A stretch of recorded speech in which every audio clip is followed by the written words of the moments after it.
દેશભરમાં સ્વચ્છતા બાબતે 1 થી 3 નંબરમાં સુરત શહેર આવે છે, પરંતુ આજે એક ગંભીર સમસ્યાને કારણે તે ચર્ચામાં આવ્યું છે. સુરત મહાનગરપાલિકાનું બજેટ 11,500 કરોડ હોવા છતાં પણ લિંબાયત વિસ્તારના TP7 વિસ્તારમાં સ્વચ્છતાની સ્થિતિ ગંભીર બની છે. લિંબાયત ઝોનના TP7 વિસ્તાર એટલે કે આંજણા, ઉમરવાડા, ભાઠાના વિસ્તારમાં સ્વચ્છતાની સ્થિતિ ચિંતાજનક બની છે.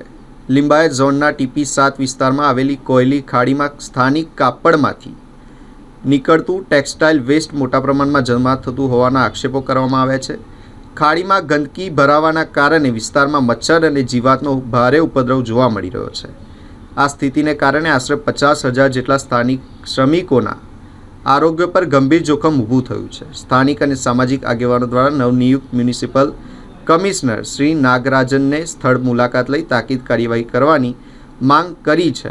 લોકહિતમાં આ સમસ્યાનું તાત્કાલિક નિરાકરણ લાવવામાં આવે તેવી ઉગ્ર અપીલ પણ કરવામાં આવી. સુરત મહાનગરપાલિકાનું વાર્ષિક 11,500 રૂપિયા કરતાં વધારેનો બજેટ છે, વાર્ષિક બજેટ. અને આ જે વિડીયો છે એ કોયલી ખાડીના છે, જે TP7 આંજણા એના ભાઠેના ઉમરવાડા વિસ્તારમાંથી પસાર થઈ રહી છે.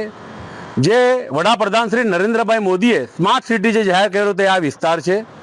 આપ જોઈ શકો છો કે ભારતીય જનતા પાર્ટીના ભ્રષ્ટ શાસનના પાપે, ગેરવહીવટના પાપે જે કોયલી ખાડીમાં હાલ રિકન્સ્ટ્રક્શનનું કાર્ય આગળ ચાલી રહ્યું છે અને જે પ્રમાણે ટેક્સટાઇલ માર્કેટોના પ્લાસ્ટિક વેસ્ટના કારણે આખી ખાડીમાં જે વેસ્ટ થઈ ગયો છે, જેના કારણે સ્થાનિક રહેવાસીઓ રજાનગર, ભાટેના અને ઉમરવાડાના આશરે 50,000 કરતાં વધુની સંખ્યા વસ્તી ધરાવતા વિસ્તારમાં મચ્છરોનો ત્રાસ વધી ગયો છે અને અન્ય જીવાતોનો ત્રાસ વધી ગયો છે. 50,000 કરતાં વધુ લોકોનો જીવ જોખમમાં આના પરિણામે થઈ રહ્યું છે.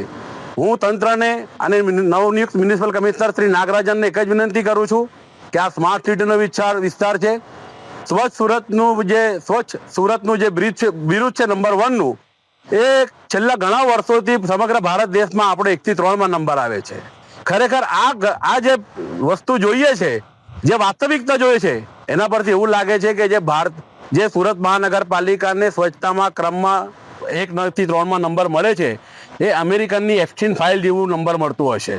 કારણ કે આ જે પ્રમાણેના જે વાસ્તવિકતા છે એ પ્રમાણે સુરતને 1 થી 3 તો શું 10 થી 20માં પણ નંબર ના મળવું જોઈએ.